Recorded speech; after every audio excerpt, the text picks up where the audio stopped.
They didn't take him seriously. Not at first. Not when he showed up at Miller's supply yard with dust on his boots and a notebook in his hand instead of a truck full of equipment. Not when he stood off to the side, listening more than talking, watching how deals were made, how numbers were thrown around like they didn't matter. And definitely not when they realized how young he was. "Whose kid is that?" someone asked one morning, nodding toward him. "Don't know," another replied. "But he's been coming around a lot lately." The first man shrugged. "Probably dreaming." "Happens." A few chuckles followed.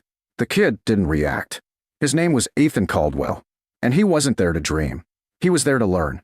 Every morning, he showed up early. Not to talk, to listen. He watched how older farmers discussed land prices, how they calculated yields without writing anything down, how they negotiated with a kind of quiet pressure that didn't sound like much, but changed outcomes. He paid attention to everything.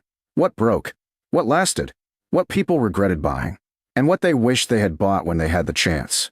He wrote it all down, not because he didn't understand, but because he planned to use it. "Kid," one of the men called out one day, half smiling, "you planning to farm or just take notes forever?" Ethan looked up from his notebook. "Farm," he said simply. That got a few more laughs. "With what land?" someone asked. Ethan closed the notebook. "Working on that." That answer didn't impress anyone. Because around here, land didn't come easy. Not anymore. The farms had been divided, sold, absorbed over decades. What remained was held tightly, passed down, expanded slowly, protected. No one expected a kid, with no visible backing, to step into that world. But Ethan wasn't approaching it the way they thought. He wasn't trying to buy big. He was building toward it. It started small. A few acres leased on the edge of a larger property, land most people overlooked because it wasn't perfect, slightly uneven, required work. Not ideal for large-scale equipment. Ethan took it anyway, while others avoided it. He studied it. He didn't rush into planting everything at once.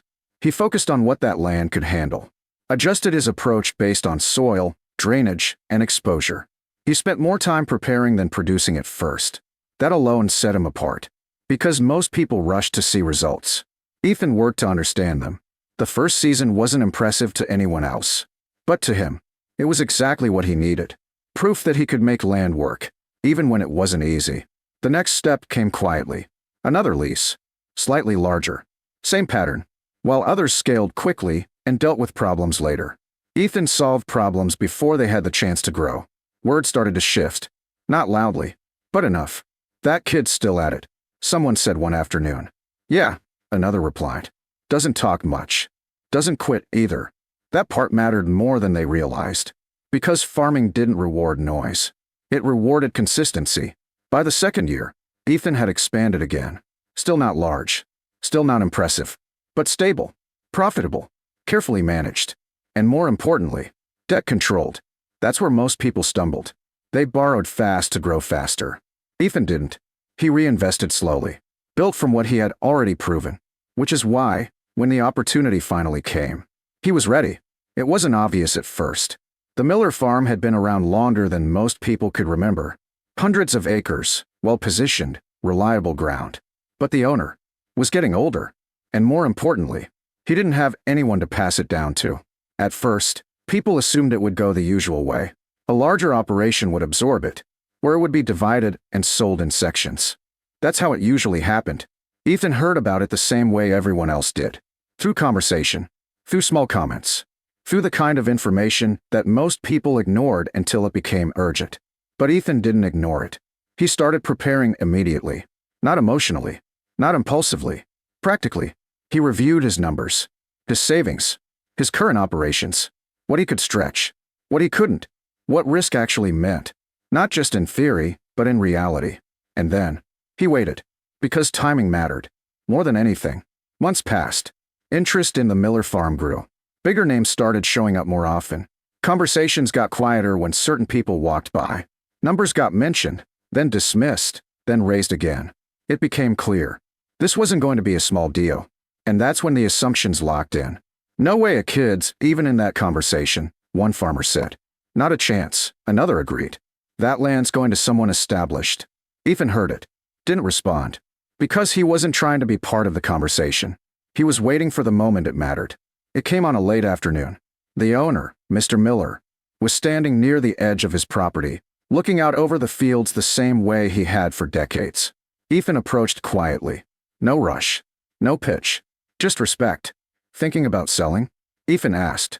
Mr. Miller glanced at him, studying him for a moment. Thinking about what happens after I can't do this anymore, he said. Ethan nodded. That usually leads to the same place. Mr. Miller gave a small, knowing smile. Usually. There was a pause. Then, you interested? He asked. Ethan didn't hesitate. Yes. That answer alone was enough to shift something. Because it wasn't said like a wish. It was said like a decision. Mr. Miller looked back out at the land. This isn't small, he said. I know. Not easy either. I know. Mr. Miller turned back to him. Then why? Ethan met his gaze. Because I've been preparing for it. That wasn't the answer Mr. Miller expected. But it was the one that mattered. They talked longer after that. Not about dreams. About numbers. About responsibility. About what it would actually take to run something of that size without losing it. Ethan didn't pretend to know everything. But he showed what he did know. And more importantly, what he had already proven. By the time the sun dipped lower across the fields, one thing was clear. Ethan wasn't just another interested buyer. He was the only one who had approached it. The right way? But outside that conversation, nothing had changed yet. At Miller's supply yard, the same voices still carried the same assumptions. That land's already gone, someone said. Just waiting for the paperwork. Yeah, another added. Big operation will take it. Always does. No one looked at Ethan when they said it. Because in their minds, he wasn't part of that outcome. He was still just the kid. Still taking notes. Still learning. Still not ready. And that's exactly why none of them saw it coming. Because while they were talking about who might buy the farm, Ethan was already in the process of making sure he could. The conversations around the Miller farm grew louder. Not in volume. In certainty. By the time June rolled in, most people had already decided how it would end. It's going to Halverson, one man said at the supply yard.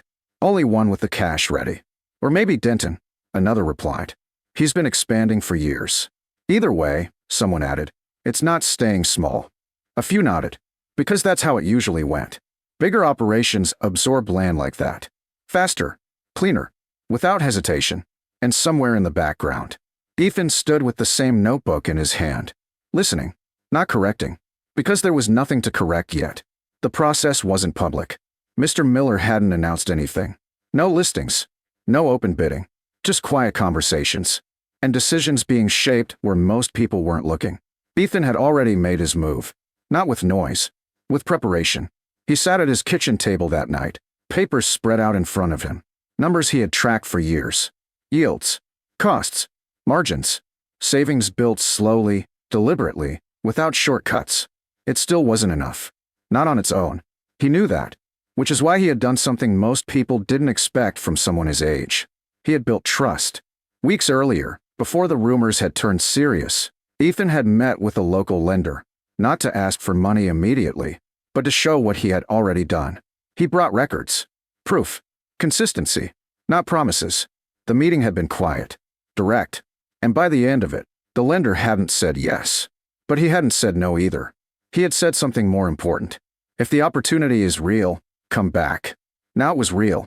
Ethan returned. Same approach. No exaggeration. No guessing. Just numbers that held. The lender reviewed everything again. Slower this time. More carefully. You're not overextended, he said. Ethan shook his head. Not yet. That answer mattered. The lender leaned back slightly, studying him. This is a risk, he said. I know. You're competing with people who can outbid you. I know. There was a pause. Then the lender asked the only question that mattered. Why should this work? Ethan didn't rush the answer. Because I'm not trying to outbid them, he said. I'm trying to run it better. That shifted something. Not enough to decide, but enough to continue. The numbers were adjusted. Terms discussed. Limits defined. By the time Ethan left that office, he didn't have certainty, but he had something close enough to act. Meanwhile, the bigger operations were circling. Not quietly anymore. Trucks parked along the edge of Miller's land more frequently. Conversations held in low voices. Offers being considered, revised, increased. To most people, it looked like a done deal. And then, Mr. Miller made his decision. He didn't announce it at the yard. Didn't call a meeting. He handled it the same way he had handled everything else. Directly. Ethan was standing in his field when the truck pulled up. He shut off his tractor and stepped down as Mr. Miller approached. No rush. No tension. Just clarity. "I've had offers," Mr. Miller said. Ethan nodded. "I figured. Higher than yours." "I figured that too." Mr. Miller studied him for a moment. "You still want it?" Ethan met his gaze. Yes. There was no hesitation in it. No adjustment. No attempt to match what he couldn't. Just the same answer he had given from the start. Mr. Miller looked out over Ethan's land. The smaller fields, clean lines, everything managed with intention instead of excess. "You know why I didn't take those offers?" he asked. Ethan didn't answer. He let him say it. "Because they don't need this land," Mr. Miller said. "They'll absorb it. You'll build it." That was the difference. Not in money. In direction. Mr. Miller nodded once. "It's yours," he said. The words didn't carry weight in the air. But they changed everything. Ethan didn't react outwardly. Didn't celebrate. He just nodded back. "I'll take care of it." Mr. Miller gave a small smile. "I know." The paperwork moved faster than the rumors. Within days, the deal was in motion. Within a week, it was done. But the yard didn't know yet. Not fully. The assumptions were still in place. Until Ethan drove in one morning. Not with his notebook. Not standing off to the side. But pulling a trailer loaded with equipment across the gravel. Someone noticed first. Then another. Then, the question. "You working over at Miller's place now?" Ethan stepped out of his truck. "Yeah." "For who?" someone asked. Ethan closed the door. "For me." The silence hit harder than the laughter ever had. It didn't break immediately, because it took a second for it to land. Then, "You bought it?" one of the men said, not quite believing it. Ethan nodded once. No speech. No explanation. Just confirmation. A few of them looked at each other, trying to piece together something they had missed. Something they hadn't seen. Because in their minds, he had never been part of that level. Not yet. Not close. But standing there now, he was. The kid they had watched for months was no longer just watching. He was running the largest piece of land in the county. And he had done it. Without rushing. Without overreaching. Without becoming what they expected him to become. Mark stepped forward slightly, shaking his head with a faint smile. "You really did it," he said. Ethan shrugged lightly. "Just follow the numbers." Mark laughed quietly. "Yeah," he said. "Guess we should have been paying attention to those." The yard didn't laugh anymore. Didn't question. Because there was nothing left to question. The proof wasn't in what Ethan said. It was in what he had done. That afternoon, he drove out across the Miller land. His land now. Engine steady beneath him. Fields stretching further than anything he had worked before. But nothing about his approach changed. Same pace. Same focus. Same discipline. Because owning it was only the beginning. Running it right. That was what mattered. And as the sun lowered over the wide, open acres, the kid they had dismissed was already doing exactly that.